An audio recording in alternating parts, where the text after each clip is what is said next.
St. Andrews today is famous for two things. Number one, it's the home of golf.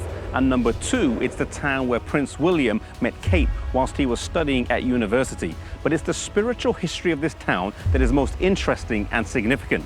St. Andrews was the town in the 1500s where the first Protestant Scottish martyr was burned for his faith. His name was Patrick Hamilton, and he is remembered by a spot with his initials on the ground.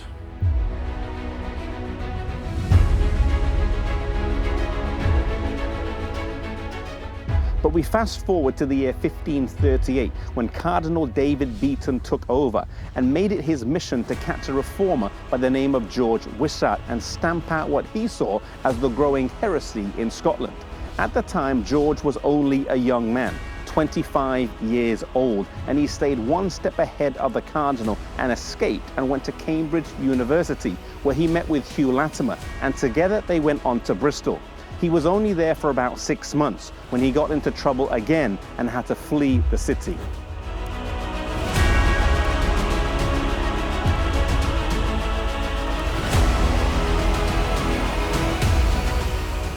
He went to Switzerland, where he spent 3 years traveling to various cities, including Geneva and Zurich, and he had the chance to meet with John Calvin and Bullinger, where he was able to study and crystallize his views on the gospel. In 1542, he returned to the British Isles and went to Cambridge, where he taught at the university.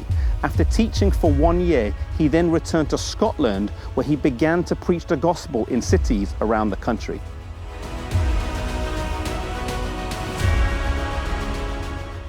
He went to Montrose to teach the Book of Romans, and then he went to Dundee. Beaton followed him there, but Wishart hid from him. Then he went to Perth to preach, and then to Ayr. The Archbishop followed him, but he could not catch him. He then went back to Dundee, and a priest by the name of John Whiten was sent to kill him, but the crowd turned against him. George Wishart was much loved by his countrymen, as he didn't just preach, but had a very practical side to his ministry. In one instance in the city of Dundee, when the plague broke out, most people fled the city, but George Wishart went into the city so he could care for the sick and the suffering.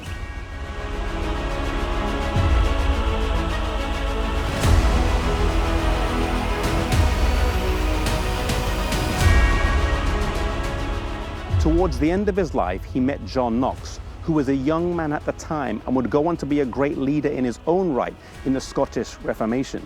He started out essentially as a bodyguard for George Wishart, carrying a two-handed sword with him as he traveled around the country. They built a strong bond as teacher and student until finally Cardinal Beaton, with 500 soldiers, captured George Wishart. John Knox wanted to follow George into captivity, but was told to stay with the words, "One is sufficient for sacrifice."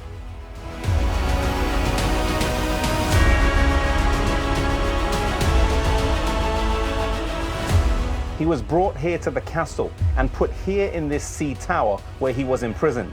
He was then tried, and as he was tried, he answered all his accusations from the Bible. They were not satisfied, and he was condemned to death. Outside the castle walls, the initials GW are imprinted on the ground, marking the exact spot where George Wishart gave his life at the young age of 33.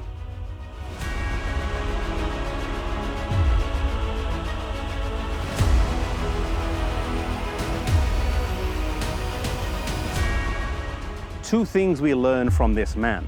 Number one, in his ministry and life, he was incredibly faithful and was ministering to the sick and suffering as he traveled around the country. Number two, we learn about the power and importance of preaching. How in 2 years, as he traveled around the country, he caused great revival, making a lasting change and impression here in this country. The thing that stands out to me the most, though, is how young he was, that he died at the age of 33. He was a teacher at Cambridge at the age of 29. He gave his youth to God, and God used him in a powerful way. God is calling for young people again today, young people who will give their talents and their gifts to Him and allow themselves to be used in a powerful way.